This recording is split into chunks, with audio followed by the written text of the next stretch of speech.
7 April উনি বলেছিলেন যে একটি যোগ্য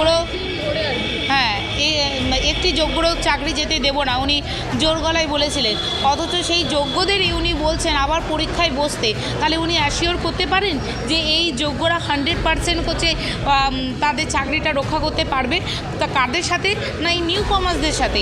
আমরা যারা এতদিন 7 বছর চাকরি করেছি, স্কুলে বিভিন্ন রকম কর্মকাণ্ডের সাথে যুক্ত ছিলাম, তার এবং এই 2 মাসের মধ্যে পরীক্ষা, অথচ আমাদের স্কুলেও যেতে হবে, তাহলে সেই সময় আমরা নতুনদের সাথে কীভাবে পেরে উঠব?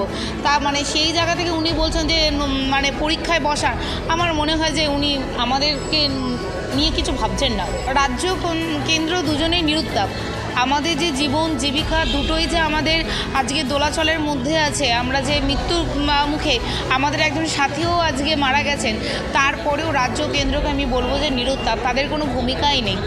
মানে যারা ইনোসেন্ট তাদেরকে এইভাবে যে শাস্তি পেতে হয়, এটা মানে ইতিহাসে নজির করছে।